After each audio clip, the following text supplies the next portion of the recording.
Mesdames et Messieurs, chers collègues, chers élèves, distingués invités, bonjour.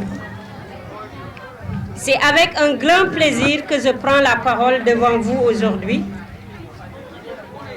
Je suis membre et formatrice à Senum. L'éducation est une passion qui nous unit et c'est dans cet esprit que Senum partage des réflexions sur l'intégration des technologies de l'information dans nos établissements scolaires de manière sûre. Senum, c'est Synergie pour l'éducation au numérique et aux médias. C'est une association non lucrative qui a été créée en 2017, dont la présidente est Mme Maïmouna Diakhaté. La vision de Senum, c'est de contribuer à l'intégration du numérique dans les enseignements-apprentissages pour un système éducatif de qualité avec des activités de sensibilisation sur l'utilisation du numérique dans l'enseignement à travers tout le Sénégal. Donc Senum, ce n'est pas seulement Kaffrine, c'est tout le Sénégal. L'objectif général de Senum est de former et de renforcer en compétences numériques les acteurs de l'éducation et de la formation pour une amélioration efficiente de la qualité des enseignements-apprentissages grâce aux technologies de l'information et de la communication. Donc quand on dit technologie de l'information et de la communication, donc on parle de en wolof xarala yu bees yi. Donc de sensibiliser les jeunes, en particulier les élèves, sur les problématiques liées au numérique et aux médias, ainsi que leur impact sur la vie sociale, éducative et culturelle. De plus, Senum vise à sensibiliser les enseignants pour favoriser un meilleur enseignement-apprentissage grâce au numérique. Cette vision est en cohérence avec les documents stratégiques nationaux du Sénégal, notamment le paquet du ministère de l'Éducation qui prévoit le renforcement de la capacité de l'éducation en introduisant le développement des technologies de l'information et de la communication. Donc la promotion de l'éducation numérique est ainsi essentielle pour améliorer la gestion administrative, les pratiques pédagogiques et les performances scolaires. Donc comme vous le savez ici, pour gérer l'administration, vous savez que l'école utilise un logiciel qui s'appelle Planet. C'est un logiciel du ministère de l'Éducation pour gérer l'administration de l'établissement. Avec l'événement rapide de la technologie, il est crucial que nous, en tant que leaders éducatifs, exploitons pleinement notre potentiel pour améliorer l'expérience d'apprentissage de nos élèves. Au cours de cette présentation, nous explorons l'ensemble des stratégies pratiques pour intégrer des stratégies et outils pour la prévention des enfants en ligne. Dans un monde, donc nous sommes maintenant dans un monde de plus en plus connecté. L'accès à l'Internet offre d'innombrables possibilités, mais il expose également nos enfants à des risques potentiels. Le contexte de cette conférence aujourd'hui repose sur la nécessité impérative de comprendre et de faire face aux défis liés à la sécurité en ligne des jeunes. La révolution numérique a considérablement transformé la manière dont les enfants interagissent avec le monde qui les entoure. Des plateformes en ligne, des réseaux sociaux et aux jeux vidéo interactifs, nos enfants sont constamment immergés dans un univers numérique en évolution rapide. Cependant, cette immersion comporte des risques tels que le harcèlement, l'accès à des contenus inappropriés et voire même l'exploitation. Les statistiques du moins alarmantes soulignent l'urgence de ce problème. Des études révèlent une augmentation préoccupante des cas de cyberharcèlement et d'exposition à des contenus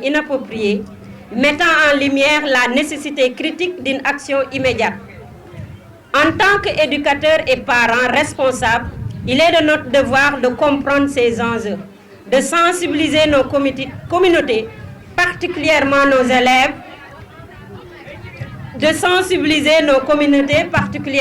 élèves, et d'adopter des approches proactives pour protéger nos enfants.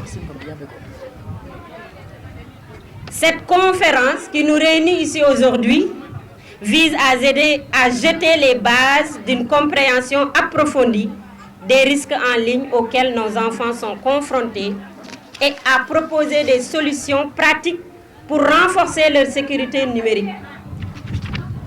Nous sommes réunis ici aujourd'hui avec un objectif commun: doter nos enfants des outils nécessaires pour naviguer en toute sécurité dans le monde numérique et pour développer une culture de respect et de responsabilité en ligne.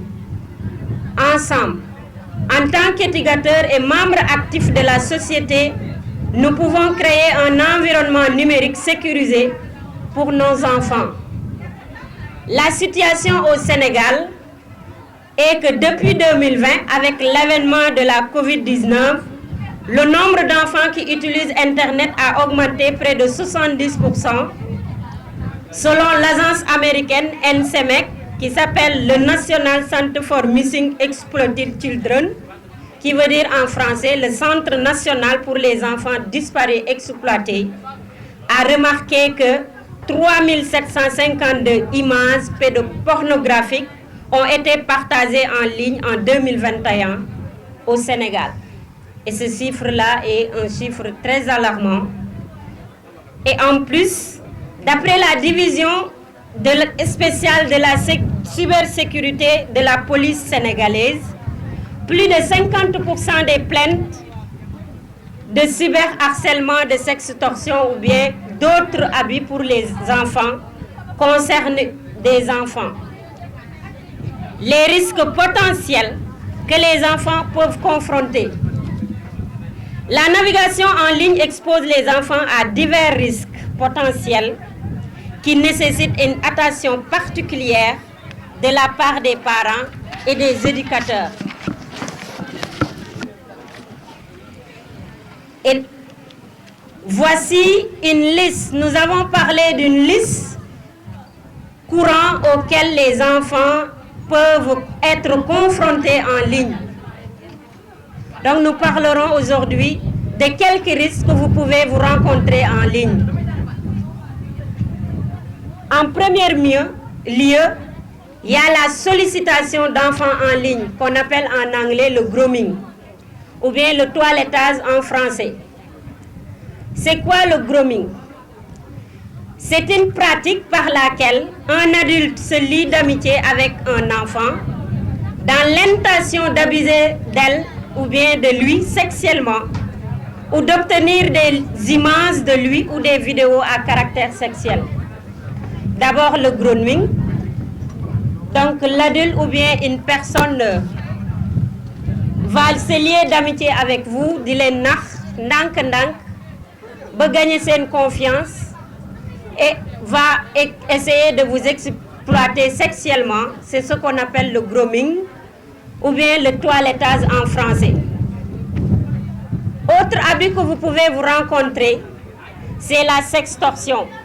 Tout à l'heure, le sketch que les élèves ont fait tout à l'heure parlait de la sextorsion ou bien du cyberharcèlement. La sextorsion, c'est en général une forme de chantage à la webcam qui consiste à faire chanter quelqu'un en le menaçant de diffuser ses images, ses vidéos ou bien ses données de nature sexuelle ou intime. Si vous ne fournissez pas ce qu'il demande, il va essayer de vous demander de publier vos photos ou bien de vous demander de l'argent. Et ça a un impact très négatif. Il peut vous détruire étant enfant et vous pouvez avoir un comportement émotionnel qui change en évitant, en altérant votre confiance ou bien la perception que vous pouvez avoir par rapport à la relation des autres. Toujours au risque que vous pouvez vous rencontrer, il y a le cyberharcèlement. le cyberharcèlement. Donc, dans le cyberharcèlement, vous avez le harcèlement en utilisant la technologie. Donc, c'est le harcèlement en ligne sous forme de messages. Donc, la personne vous envoie des messages ou bien des commentaires ou bien des intimidations via les réseaux sociaux ou d'autres plateformes en ligne. Vous pouvez aussi vous rencontrer vous pouvez avoir des contenus inappropriés par rapport à votre âge. Et c'est quoi ces contenus? C'est l'exposition à des images ou bien des vidéos ou textes inappropriés pour votre âge. Donc, étant enfant ou bien étant jeune, ce n'est pas toutes les images ou bien toute vidéo ou bien toute forme de texte, de contenu que vous pouvez voir sur Internet. Il y a le contexte en ligne. Donc, le fait de contacter des gens qui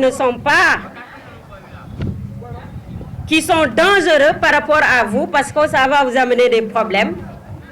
Le fait d'interagir, il faut toujours interagir avec des individus de confiance. Il y a la surconsommation des médias, surtout ça. La surconsommation des médias sociaux. C'est quoi la surconsommation? C'est l'utilisation excessive du temps d'écran. Donc, vous êtes élève, limitez votre temps, ce que vous passez sur l'écran, parce que ça va vous amener des troubles de sommeil, alors qu'un enfant doit dormir suffisamment pour que vous puissiez être en bonne forme à l'école. Vous pouvez avoir aussi une addiction en ligne, c'est-à-dire une dépendance excessive à Internet et aux dispositifs électroniques. C'est-à-dire à chaque jour, si vous n'utilisez pas le téléphone ou bien un autre appareil électronique, vous ne serez pas à l'aise. Il faut diminuer la dépendance excessive aux appareils électroniques. Parce que ça peut vous entraîner des problèmes de concentration, des difficultés scolaires et des conflits familiaux. Par exemple, papa ou maman peut vous demander de faire quelque chose, vous êtes concentré sur le téléphone et vous avez même oublié ce qu'on vous avait demandé. Et si la personne qui vous avait demandé de faire ça rentre, ça peut lui énerver et vous aurez des problèmes.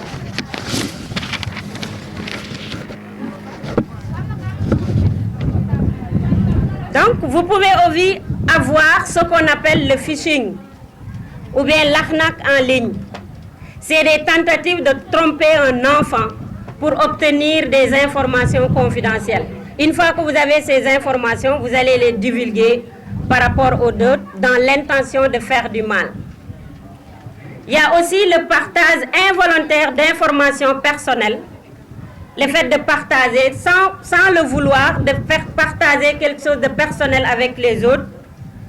Et cette personne malveillante peut divulguer ces informations personnelles, soit votre adresse, soit il dit l'école où vous êtes, à des personnes non fiables.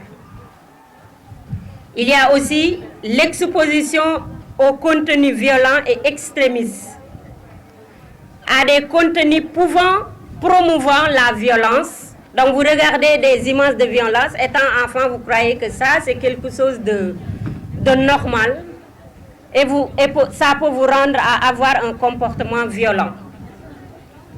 Donc l'impact que le contenu violent et extrémiste peut avoir sur votre vie, c'est de vous influencer négativement les croyances ou bien le comportement de l'enfant.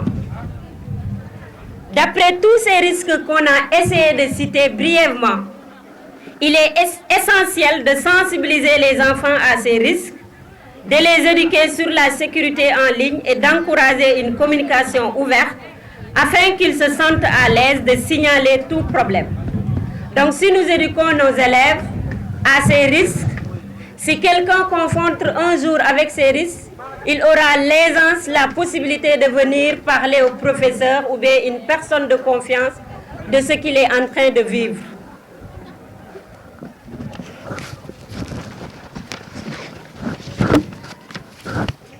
Donc, nous allons vous donner quelques exemples de sensibilisation en tant que parent, en tant qu'éducateur. Il y a d'abord le développement des compétences numériques. Les éducateurs doivent intégrer des modules d'apprentissage spécifiques sur la sécurité en ligne dans nos programmes éducatifs. Donc, je pense que si nous faisons ça, ça pourra réduire les risques que les enfants peuvent confronter en ligne. La protection des données personnelles est la manière de réagir face au harcèlement en ligne. On doit aussi promouvoir la promotion du comportement responsable en ligne. Les enseignants peuvent encourager les comportements responsables en ligne en mettant l'accent sur le respect en ligne, la prévention du cyberharcèlement et l'importance de citer des sources fiables lors de la recherche en ligne. Il y a aussi la sensibilisation à la gestion du temps d'écran. Donc tout à l'heure, on a parlé de surconsommation des médias sociaux. Si nous intégrons des discussions sur l'importance d'une utilisation équilibrée des dispositifs électroniques et sur la gestion du temps d'écran dans le cadre du bien-être global. On doit aussi faire des formations à la citoyenneté numérique. C'est d'enseigner aux élèves les principes fondamentaux de la citoyenneté numérique, y compris le respect de la vie privée en ligne, la reconnaissance des informations trompeuses. Donc, ce n'est pas tout ce que vous voyez sur Internet qui est fiable. Donc, attention à ce qu'on appelle la désinformation. Et l'importance de la sécurité des mots de passe. Donc, il faut avoir des mots de passe sûrs et sécurisés et forts. Il faut aussi organiser des ateliers de formation pour les parents. Donc, ces ateliers vont permettre aux parents de les former des risques en ligne, des signes de comportement problématiques et des moyens de protéger leurs enfants. Et ces ateliers peuvent également couvrir l'utilisation responsable de la technologie à la maison. On doit aussi faire des bulletins d'information réguliers. Les éducateurs peuvent partager des bulletins d'information réguliers avec les parents, mettant en évidence les dernières tendances en matière de sécurité en ligne. Parce que la sécurité, on renforce toujours la manière de nous sécuriser en ligne. Des conseils pratiques et des ressources pour renforcer la protection des enfants. On doit aussi avoir un partenariat avec des experts en cybersécurité. Collaborer avec ces experts en sécurité en ligne pour organiser des séances de sensibilisation pour les parents et les enseignants en fournissant des informations actualisées sur les dernières menaces et en partageant des conseils pratiques. On doit aussi intégrer les parents dans les initiatives scolaires. Encourager la participation des parents dans les initiatives scolaires en sécurité en ligne. Cela peut favoriser ainsi une compréhension commune et un soutien mutuel dans la protection des enfants. Nous devrons aussi passer à la création des ressources éducatives. Ces ressources vont permettre de développer des guides pratiques ou bien réaliser des supports visuels pour aider les parents et les enseignants à aborder les sujets liés à la sécurité en ligne de manière efficace avec les enfants. Ensemble, éducateurs, enseignants et parents jouent un rôle essentiel dans la création d'un environnement en ligne sûr et éducatif pour les enfants. En travaillant de concert, donc si nous mettons tout notre savoir-faire ensemble, nous pouvons réduire ces risques qu'on a cités. On va vous parler aussi de quelques outils que vous pouvez utiliser étant parent pour protéger nos enfants en ligne. La protection en ligne est une préoccupation majeure et plusieurs outils technologiques peuvent être mis en place pour renforcer leur sécurité numérique. Voici quelques-uns de ces outils.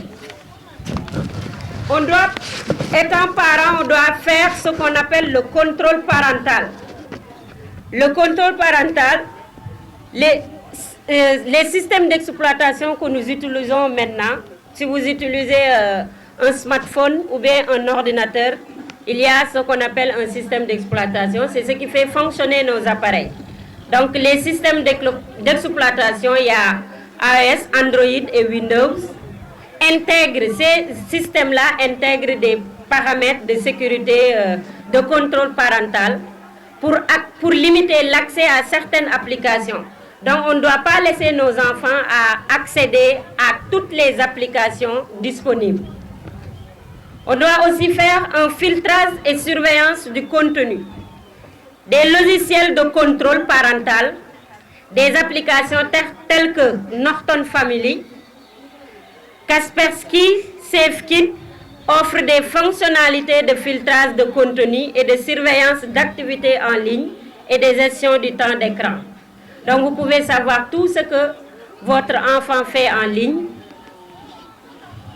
Il y a les navigateurs sécurisés. Donc étant enfant, vous devrez utiliser des navigateurs sécurisés.